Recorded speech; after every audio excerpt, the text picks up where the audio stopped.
My name is Lynn Charles, and this is my life in Japan.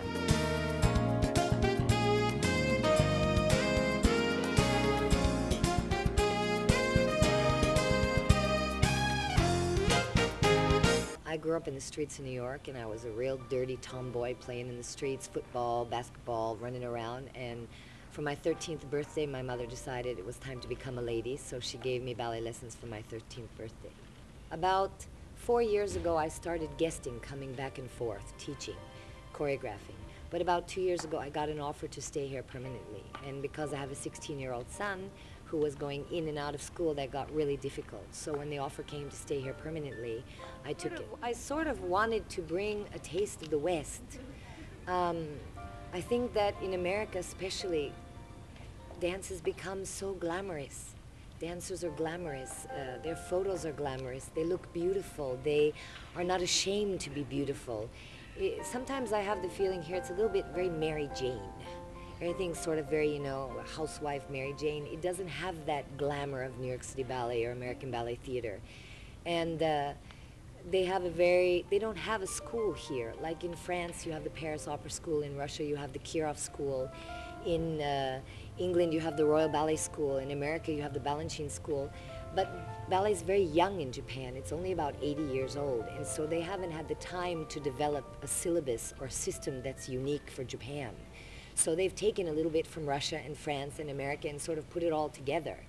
And I think that they are always searching for new ways, new methods, new approaches to evolve their dancing because it is so young here. And I was kind of hoping to be one of the people who came and added a little bit to their, helping their system and dancers get better. And hand!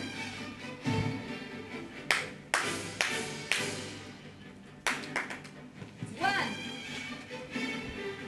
Run! Down, up, and one. And one.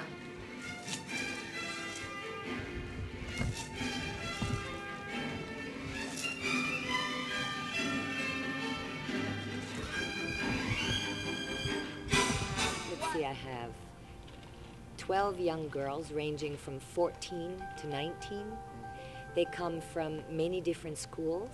They audition for me, and they support me, and most of them I've worked with for quite a long time, and some of them I've just met recently, but a lot of them can't find a job because there's not so many possibilities to work in Japan if you're not rich and your parents can't afford for you to pay to be in a company.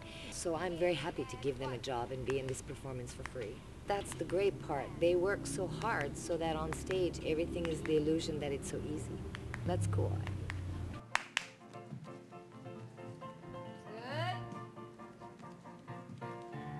Americans say that Canada is like America without stress, and I think that Yokohama is Tokyo without stress. It's green, it's quiet, people are more laid back, and there's more room to breathe, and it's green, and so I like it. I like working in the busy city, but going home and being quiet.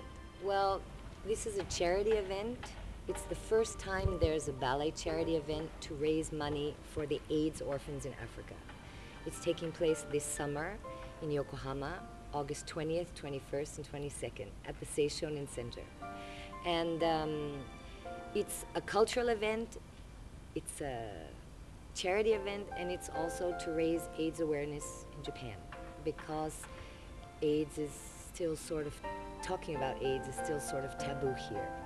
And the statistics show that AIDS is really on the rise in Japan with 900 new cases every year. And I've had a lot of experience in my life dancing in AIDS galas all around the world. And I've had the great opportunity to work with so many young and talented people here. I wanted to put together a performance, but I didn't want to do a performance just for performance sake. I wanted to do it for something. So not only give the young people and the older people who are working with me a chance to do something and perform, but also to do it for a better cause, to serve a purpose. I think that for me, art is about expressing yourself. Any kind of art, painting, music, drama, vocal, and especially ballet, which is a silent art. We can't speak. We only use our bodies. I think that they need to work on learning to free themselves in order to express their feelings, because Japanese society is a very reserved society, and they're extremely polite and extremely respectful. But in the magic of the theater, which is becoming something and someone else, this doesn't always work because they are so reserved, it doesn't always get across to the public. And I think you need not to be afraid. You need to let it out. And I think that this is something they still need to work on because it's a tradition and difference in their society.